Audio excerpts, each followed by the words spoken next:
Welcome back to Tales from the Glass-Guarded World. When last we saw our Sown soldiers, they were in dire straits indeed.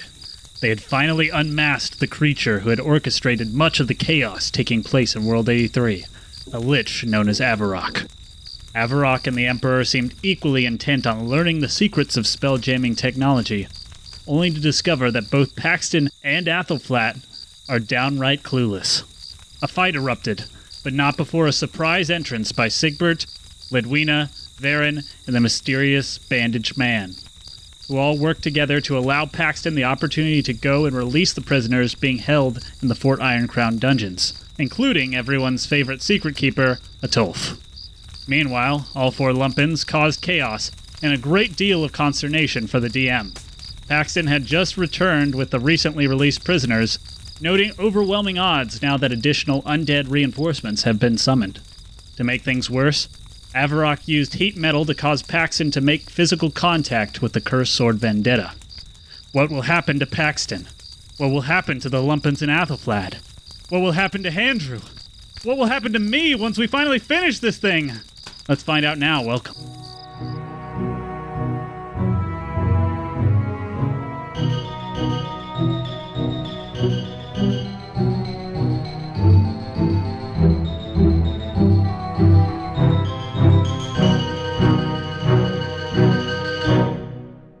Paxton. Yes. You find yourself standing in a room filled with red light. Your surroundings are fuzzy, but inside, you feel several things.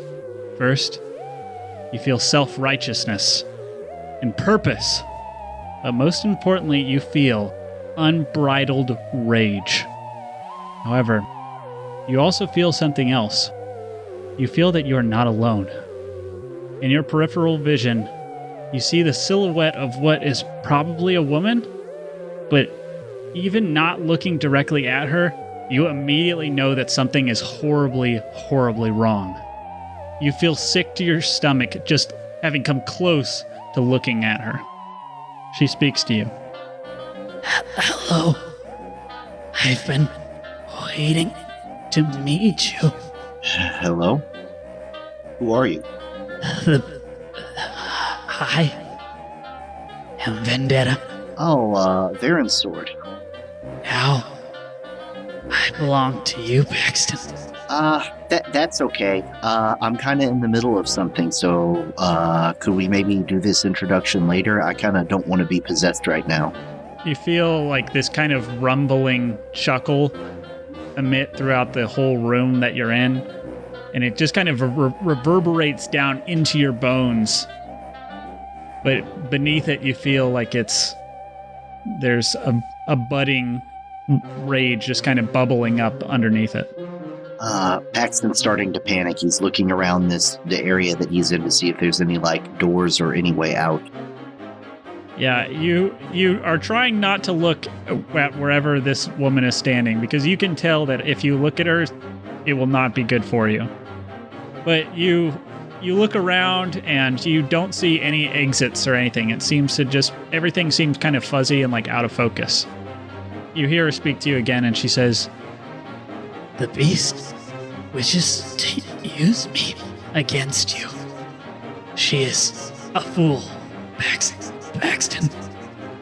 Use me, and I will bring swift death to her and to everyone who stands in your way. I offer you the chance to bring justice and vengeance upon those who have harmed others. And all I ask is for two things in return. The first, that when we are finished, I wish to be reunited with Varen. The second is that you must kill until I am satisfied. Do you accept my terms? What happens if I don't accept your terms? Things will become very painful for both of us. Paxton's panicking even more because he's wondering how if he's spending this time talking to the spirit of this sword, what's happening in the actual battle. You know what I mean? Like, Yeah. am I wasting time?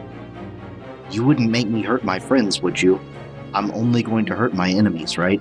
It depends on how many enemies there are. I'm not going to do anything that would put my friends in danger, so no. And Paxton's going to immediately just try to do whatever he can to, like, break out of this situation. Paxton, I need you to make a charisma saving throw. Okay. My strongest suit. That's a 7. Paxton, you feel yourself, like, starting to pull away, like, starting to back out of this room. And all of a sudden, this beast, this monster, this woman, she appears directly in front of you. And, like, you're not sure what kind of reality you're in, but you know that if you were, like, back in the real world, you would, like, throw up. Not because of necessarily how she looks, but of, like, who it is, like, who she is. Like, you can see basically who this monster is at her core. And with that, Paxton, you feel her starting to overwhelm you to where you no longer have the same kind of control over your body. But at this point, you're starting not to care anymore. Is Baron still in the room with us? Not this room, not this, like, psychological room, but Yeah. like the actual room where the fight's happening. Yeah, he is. As Paxton feels his, I don't know, self-control slipping away, the last thing he's going to try to do is scream, Varen, help me, it's got me. All right, got it. So going back to everybody else in the room, you guys see chaos just erupting everywhere. There's zombies and wights, and there's still all these, like, doppelganger guards around. There's the Emperor trying to slip through the corner, and then there's this beast, this Avarok, this Lich who's here and seems to be attacking and trying to kill the bandaged man at the moment. But you've just seen Paxton come flying into the room at, like, 100 miles an hour, like over 100 miles an hour. But then all of a sudden you heard her give this whole big speech, and then you see Paxton fall to his knees stunned. You're not really sure what's happening to him. But you do, right as he goes quiet for a second, and the whole room just kind of stops. But then all of a sudden you hear a scream emerge from Paxton's lips. Can we have... Let's see. I believe that was... Paxton, you had just come into the room. Mm-hmm. So, Iron Lumpin, what would you like to do? I got polymorph last time. Yes. So what does that look like as you become an elephant? Iron Lumpin's gonna say, I feel funny. And then he's gonna look down at himself. And all along his seams, his stitches begin to pop and come undone. And his stuffing, which is steel wool, naturally, begins emerging from inside of him, enveloping him and growing until it takes the shape of a steel woolly mammoth, with these grand iron tusks emerging from under a cloth elephant trunk. I shake myself off, look around and say, hey look, I have a nose now too. I'll play with my trunk. And at this point, as I recall, the last thing that I was concerned about was that Andrew was attached to the Lich, so assuming I am 20 feet away from the Lich, which am I? Yeah, you're within 20 feet. Because you were trying to hack off her hand. In that case, I am going to try and gore her. I'm going to try to aim for the wrist again. I hear that Paxton's also in trouble, but I really want Andrew off of her wrist. Okay. I want to help my friend, and I know it's not good for him to be there. And you actually see Andrew kind of, like, squirming around on her wrist now, just kind of, like, clawing around and kind of moving in weird ways and angles. Here we go. I'm gonna... Oh, that's a 10 to hit. Yeah, that's going to miss, and she's going to kind of, like, pull her arm away from you in, like, a very protective way, and she's going to just kind of look over at you with annoyance. But can you attack again? Not as an elephant, no. Oh, not as an elephant, that's right. Yeah, I don't think my extra attack carries over to my animal form. Gotcha. It's not a barbarian elephant. Nope. So now it's going to be Fire Lumpin's turn, and he grabs the wand of fireballs and he points it at the Lich. But then right as this is happening, you see him look down and he says, Oh no, not again. and he bursts into a series of sparks and flames. And standing in his place is, once again, Hemp and Lumpin. Oh no. I thought I had done a very, funny, mean prank by disappearing with 8 pixies for you to control, and then it turns out I have to come back. And now you're making me have Hemp and Lumpin and 8 pixies. That's right. You horrible, horrible man. Turnabout's fair play, as they say. All right. So Hemp and Lumpin appears again. Is Julie with him or not? We'll say Julie is with him. Yeah, we'll just give you one more to control. I believe last time that she had become, you had finally given her the gift of being... Awakened. Yeah, an awakened cactus. And ambulatory. Yeah, exactly. Yep. Okay. Thanks a lot. Yep. Okay, so Hemp and Lumpin appears, and he has a quill pen in his hand, dripping ink, and he's saying, moo, moo, moo, moo, moo. And he looks around. Oh, I'm back here again. Okay. And he looks over at... I think I need a sort of a recap of the battlefield here, because it's a big mess from my perspective. Yeah, I mean, that's basically the recap.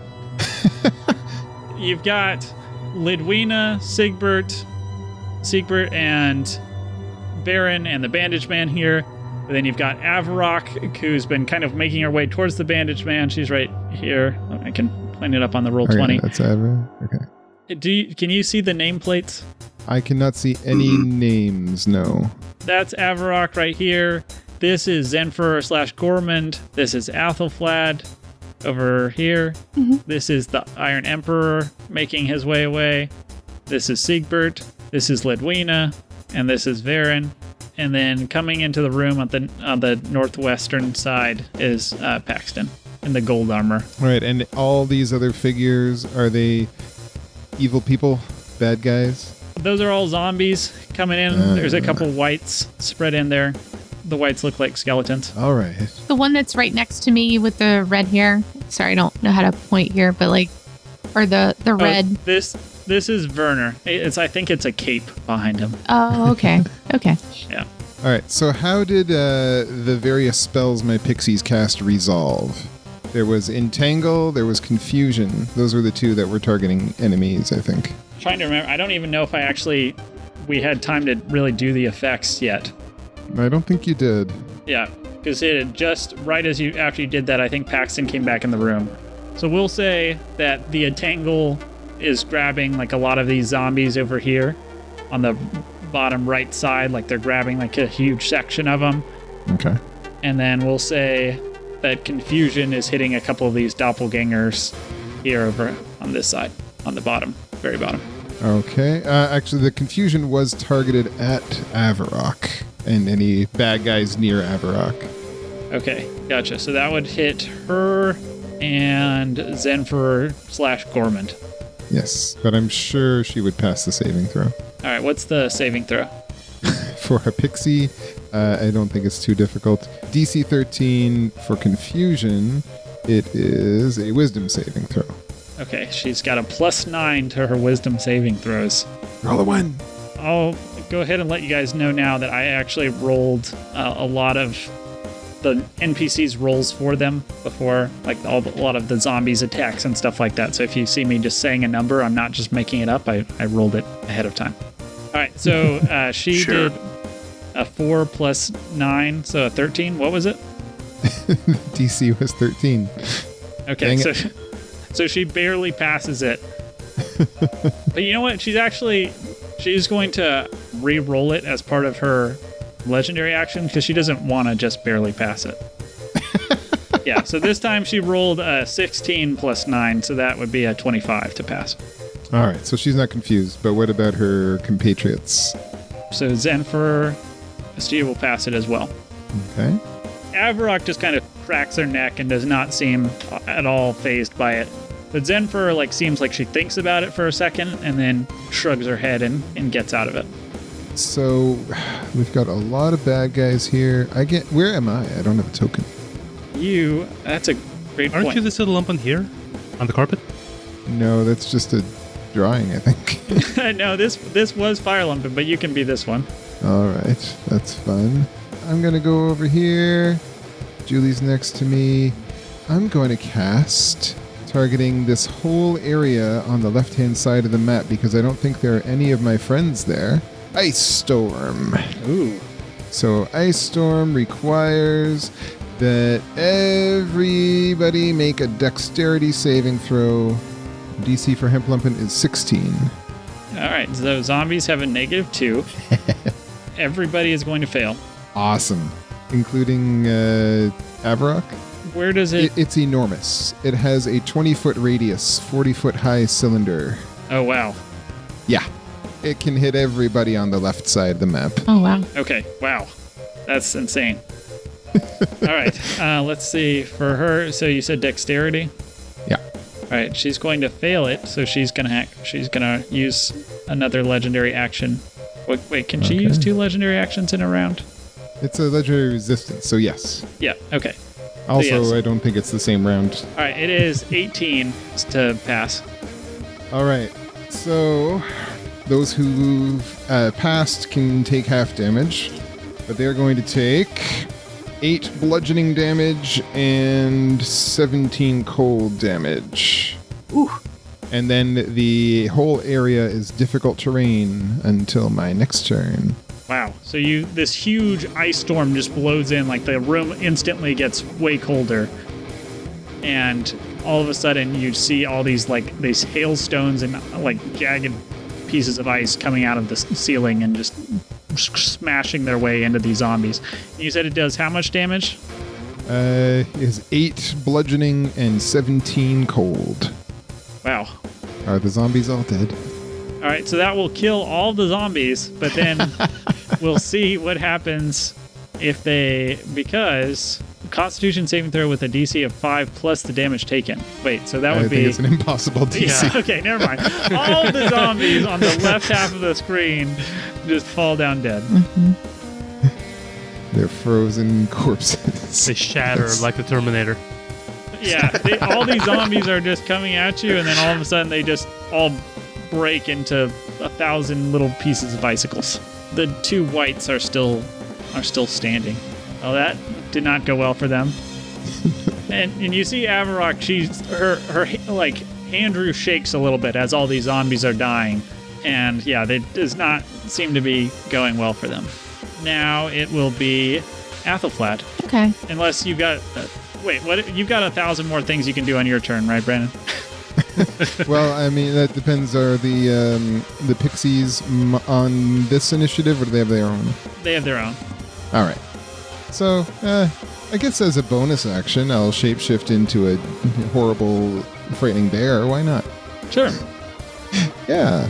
The scissors slide out of my arms as they start to grow, and you hear stitch ripping and all the horrible, lovely things that you're used to. This is the comforting familiarity of body horror. I won't go into it. Athelflaed, what would you like to do? I'd like to move over. I'm trying to see if I can move over to the left side of the room and try to take out one of the whites. If you do that, you would take an opportunity attack from Avarok. Oh, okay. I could start working on the masses on the right side then. Being that I assume he's gonna attack in the same manner on the right side.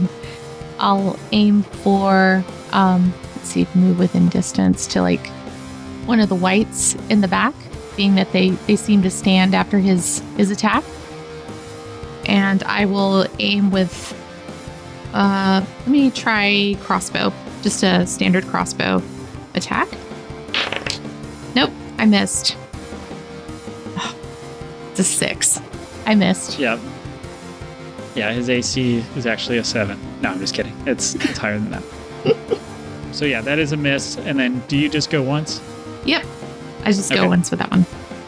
All right, so you see Athelflaed fire this crossbow, and she's got the determination in her eye, and then it just thunks into the wall. It somehow like misses the like horde of zombies on this side. It just kind of goes in between all of them and hits the wall. Ah! Yeah. Now it's Werner's turn. He's going to look over you, Athelflaed, and he's kind of going to just have a sick smile on his face, and he is going to cast Flaming Hands on you. Oh no! Or Burning Hands, sorry. So it's actually a cone. You're going to make a dexterity saving throw. Okay. Oh, 8. Editor's note. You may be wondering why a high-level rogue like Athelflaed is rolling so badly. Well, the fact is, as long-term listeners know, Danielle doesn't actually understand the rules very well here. She's just reporting her raw roll. She's not adding her +8 to attack or her +9 to dexterity saving throws, so she's getting much lower numbers than she should be getting. And unfortunately, the other players and the DM are not aware that she doesn't know to add the bonus. So the result is Athelflaed is doing much worse than she should be doing. So don't have a bad opinion of her. She's just slightly confused about the rules. 8. So that is going to fail, so you're going to take 3d6 fire damage. Oh my goodness. All right, that is 15. I rolled 2 6s. No! Alright. All right, how are you looking, Athelflaed? Down to 30. Yep, so he got a good hit on you. He's going to fire his cone in a way that he doesn't hit the Iron Emperor. It's going to be going like this. Fire just erupts from his hands and just covers you, and you feel it singeing into your skin. It is now the guards' turns, and Sigbert has caused a lot of chaos, and so they're kind of dealing with all of that. 2 of them are going to shoot at the bear. I'm assuming neither a 10 or 11 is going to hit you, Hempin Lumpin, as a bear. They do not. And so they are going to miss. And then another 2 are going to attack you, Athelflaed, with their swords. So they're going to move up. One is going to deal a 15, and the other is going to deal an 18 to hit you with the sword. Oh, yeah. Yeah, they miss. Oh, wow. 21. Yeah. All right, so both these guards are swinging at you with their swords, and you're just deftly dodging around them, which is even more impressive considering you've got burns all over you. Yes. It is now going to be Avarok's turn. And she's going to make her way over to Paxton, but as she is passing the bandaged man, she is going to use Paralyzing Touch on him. It does 3d6 cold damage. Does she trigger an attack of opportunity for me? Yeah, well, she can. Nat 20. No way. With that massive elephant damage. Yeah. Yes! You're going to roll so many dice. She's a little confused why this little... I mean, she hasn't really taken you seriously. I mean, you've been kind of hacking away at her wrist, and she's been kind of annoyed with it, but she's not really sure why you turned into an elephant. Not really sure why you're still bothering with her. She simply does not understand the power of friendship. Okay, I have to roll 3d8. Oh, 68. Okay, 1 second. That's 18 plus that's 20. That's 32 damage. Wow. Is it 32? Yeah, All right, what type of damage? it is piercing damage with my iron tusks. All right, we'll consider, because you're a magical construct, we'll consider it a magical attack. All right, she felt that. She feels like you're just, all of a sudden, she like is just kind of turning and walking by you, not even really caring. And then all of a sudden, she just gets rammed by this massive tusk that like slices its way through her shoulder. She grunts and like looks over at you, now with like a new kind of expression of like, oh, okay, this is actually a threat. You know what? She's going to, instead of using her paralyzing touch on the bandaged man, she's going to turn and use it now on you after you've done this. Oh no. Roll a Constitution saving throw. Luckily, elephants have good constitution. That is a 22. All right, so you avoid being paralyzed. Well, actually, I first got to roll the hit. What's your Oh, my C is terrible. It's 12. 12? I think she has a plus 12 to hit. So You can still roll a 1. You have one of those D20s with a 0 on it, right? Yeah, so she hits you, and she's going to deal 10 cold damage to you. But however, you are not paralyzed by it. Awesome. But she is going to like pull your tusk out of her shoulder. She's going to push herself away from you. It's the two groups of zombies, and they are going You do to mean one group of zombies, right? Yeah. Sorry. One group of zombie, I should say. So I'm using basically like horde rules. So shout out to the Stack of Dice Discord server, Sarah and Patrick. They were helping me kind of figure out how to manage all these kind of monsters just all over the place. Anyways, they recommended using like hordes, so like grouping them up so there's two groups of 5 over here on the right. But they're gonna attack.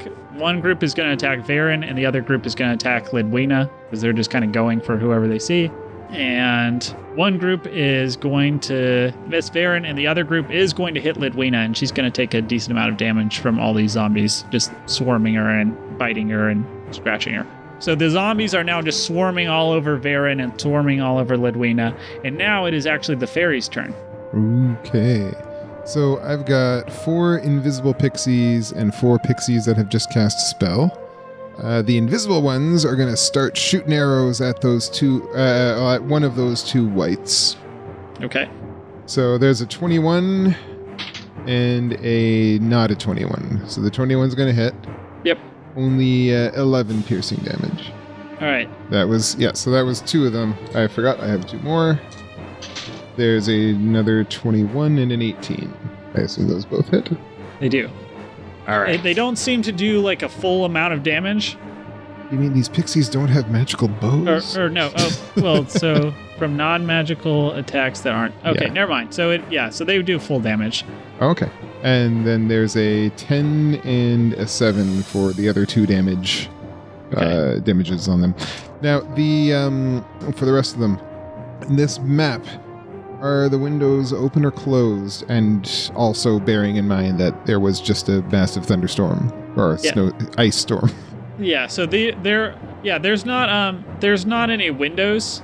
Oh, it looks like they're windows. Are they mirrors? This is a door right here, and then this is actually a mirror over in the middle. This is the mirror that Siegbert and Lidwina and Varen all came through, but that mirror has now shattered into 1,000 pieces during this ice storm. All right, good to know. Well, the other 4 pixies who had cast spells are also going to just start shooting arrows at that same white. They know how to focus fire. We've got a 16, an 11, a 21, and a 7. The 16 and the 21 will hit. Then we've got another 11 and 9 piercing damage. And these pixies are all going to fly apart and spread out and try to hide behind things if they can.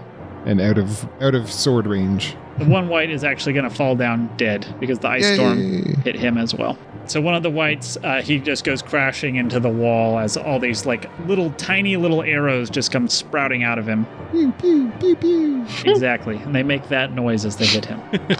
The pixies actually say that as they shoot. They're saying pew, pew, pew, pew. It is now going to go to Charles's turn, Varen. He is going to start rushing towards Paxton because he just heard Paxton like scream out his name. So he's going to make his way out of these zombies. But as he does, he actually runs by you, Athelflad. Mm-hmm. And he looks at you. And he's this, short-haired blonde elf with one hand. He comes crashing out of these zombies. And he grunts and he looks back at them. But then he looks at you and he's got this little twinkle in his eye. And he says, "Hey, Athelflad, right? I've got a joke for you." And he starts running by you over towards where Paxton is. Joke, huh? Yep, and he is going to take 2 attacks of opportunity, and then he'll make it about halfway, and he's going to, on his way over, he's actually going to slash at Werner with his flaming sword, and he will hit and do 7 damage. So he slashes at Werner as he's running by him and taking some attacks of opportunity, but he's about halfway towards Paxton, and he tells you, Athelflad, that he's got a joke. It will go to Lindley, Bever, and Barzak and Atolf. So they rush into the room now, along with all these other prisoners, come in, and they're starting to attack these guards in here. And they're going to go ahead and wipe out this guard that's over here by the corner. And they're kind of surrounding you, Paxton, because they don't really know what's going on with you. They're just kind of trying to protect you. And then it will go to Lidwina. So she's going to cast Dazzling Lights over all these zombies here on the right. to try and distract them. Is that what it's called? Dazzling lights? Does anyone know? That does not ring a bell. Mm-mm. That's not Uh, I know dancing lights, but that's not a combat spell. dancing, or no? What's the one that's like hypnotizes them? Hypnotic pattern? Hypnotic pattern. Thank you. Uh, She's gonna cast hypnotic pattern. So all these zombies on the right are gonna fail their wisdom saving throw as they see this hypnotic pattern just starts flying above them, and they all just kind of transfixed and they go, oh, and they're all like looking up as the light like shines down on their hideous faces, and they all seem very entranced by these lights just shining down on them. Sigbert is going to pull out a banana out of his pocket, and he's going to throw it down here on the south side of the throne room. And I will say Jezla Snoozle has made her way into the room as well, this little halfling that had been following you guys. And she is going to, all of them except for her, is going to chase after this banana that Sigbert throws. And you hear him laughing as they all just start running and smashing into each other, trying to grab this banana over here in the corner. So that was the banana of discord that he threw. So Mike, if you could add a fun effect for what it sounds like the banana of discord. slide whistle. Yeah, so maybe maybe it's the slide whistle. All right, so Zenfer is going to attack as well as D&D is cool. Zenfer, she's going to come over and attack Varen. D&D/Atlas is going to attack you, the Hempen Lemon. He's going to roll a 15. Does that hit? That hits. All right, so he does 6 damage to you, little Hempen Lumpin, with his swords that are like coming out of his hands. And now it will actually make its way back to you, Paxton. Paxton, you see everybody as enemies. Mm-hmm. Uh-oh. But you do have Vendetta, and she's going to deal a crazy amount of damage.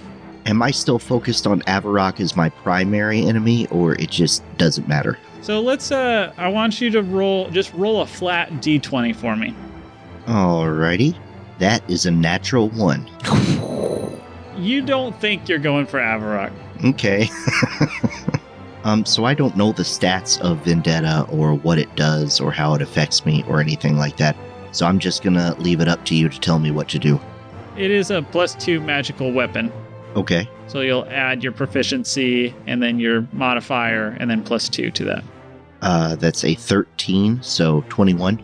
All right. So you turn around, Paxton, and you just drill in with your sword into one of these escaped convicts who's been kind of like shielding you, and and they like fall back. They seem very like incredibly wounded, and they fall backwards, and they kind of look at you with this like aghast look on their face. Mm-hmm.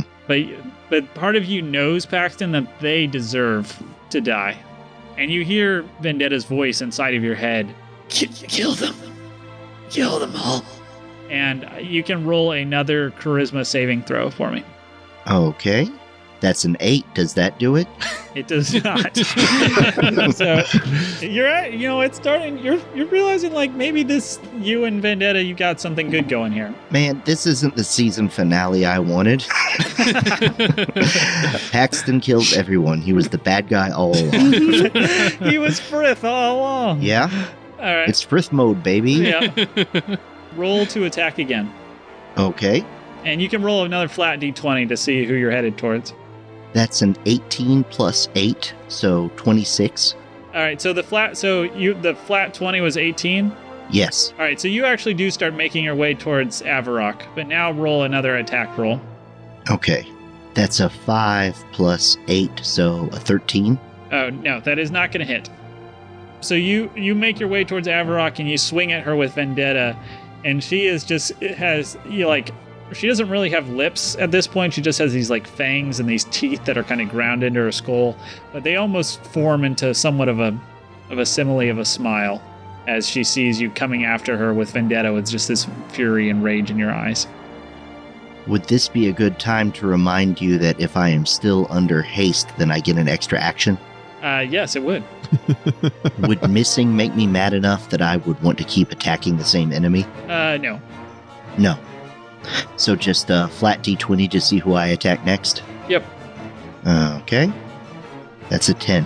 So you start to make your way to attack this the bandaged-eyed man, and he sees you. He kind of looks over at you, Paxton. He's looking pretty bloody and rough, and he sees you coming towards him, and he doesn't have a look of like fear or anything in his eyes. He's ready for whatever comes.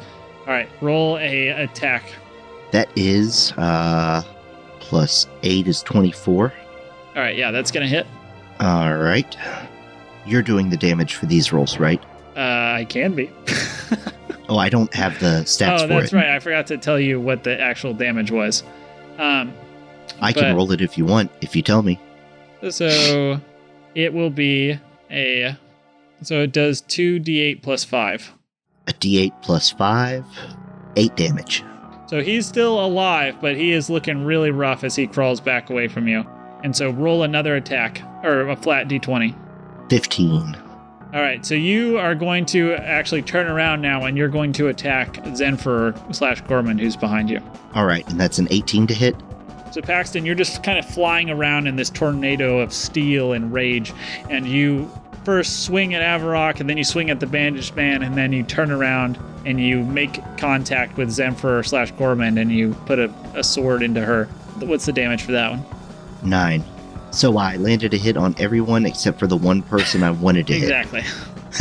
She takes some damage. Hempin Lumpin, your turn again. All right. Hempin Lumpin is a little bit confused as to why Paxton is attacking our friends, but he's also really annoyed at this lich person for trying to kill my elephant friend. Hey, wait a second. Don't I get to go before Hemp and Lumpin? I think so. Yeah. Oh, yes. Sorry, I forgot I had switched you guys' around. So you go first, actually, Iron Lumpin. Okay. Similarly, Iron Lumpin recognizes that this is not typical Paxton behavior, and he's gonna say, Paxton, stop. You are confused. You are attacking wrong people. And I'm gonna try to grapple Paxton. With your trunk, right? Oh, absolutely, with my trunk. I just got this thing. I gotta take it for a spin. That is a 17 plus 6, 23. Ooh. All right, Paxton, you can roll either an acrobatics or an athletics to resist. Okay. We'll say you can take whatever is lesser because there's a part of you that's still trying to resist what's happening to you. Oh, it doesn't matter because I rolled another natural 1. Oh, perfect. Well, that's actually a good thing in this circumstance. Yeah. So you feel yourself entangled by this giant trunk, Uh-huh. and it grabs you and pulls you away. I just lift it up into the air like I'm putting him in timeout. I'm also assuming I can do this without touching the sword. Ooh.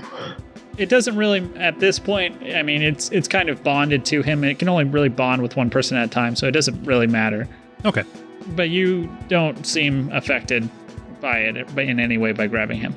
Okay. I think that's all I can do as an elephant at the moment. And now, Hempin Lumpin, it is your turn. Nice job, Iron Lumpin. And then charge over to Avarok and give her some attacks. So I got a bite and a claw. So there's a 19 bite and a 22 claw. All right, a 19, a bite, and a 20. Both of those will hit. And I will ask, where are you attacking her? Do I recognize Handrew on her hand? Because I was not there when all that stuff happened. Yeah, you would recognize Andrew. He's got that distinctive, double-jointed thumb. All right, well then, yeah, I can say, let go of my friend Andrew! And I'll go after her wrist, see if I can sever that. I've done this before. Yeah, this old hat at this point. That's right. So that is a 7 and then 15. 7 plus 15 damages as I bite into the wrist and then I slash at it with my scissor claws as I'm holding on to it and wriggling it around, trying to rip it off. So you just grab on to her hand and we'll say you you feel yourself tearing off Andrew, and you're like, man, why am I so good at tearing off people's hands? But anyways, you feel Andrew start to rip off like the seams that she had attached to him they come undone, and he starts being pulled off of her, and you feel him detach in your mouth, and you hear him breathe a sigh of relief as he is now safe in your giant bear mouth. Hey, baby. Please, I got a hand in my mouth so I can't speak clearly. please do not talk. Okay. Sorry. Cease, my friend. So he is now in your mouth, and as this happens, I will say you guys notice that all of the zombies over on the right side of the room, they start getting a little bit more wild and crazy, and like some of them start attacking each other, and like just kind of start freaking out. A few of them start moving down and attacking these guards that are close to them, that are fighting for a banana at the moment, and the zombies seem much less directed now that Andrew is no longer in connection with her.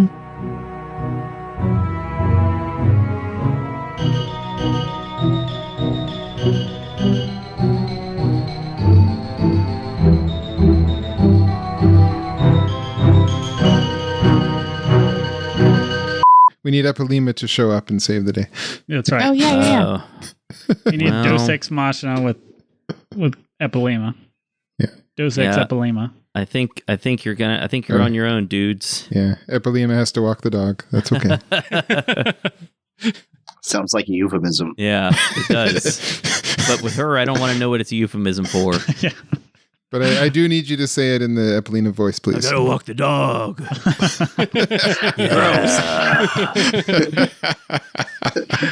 Don't touch that dog.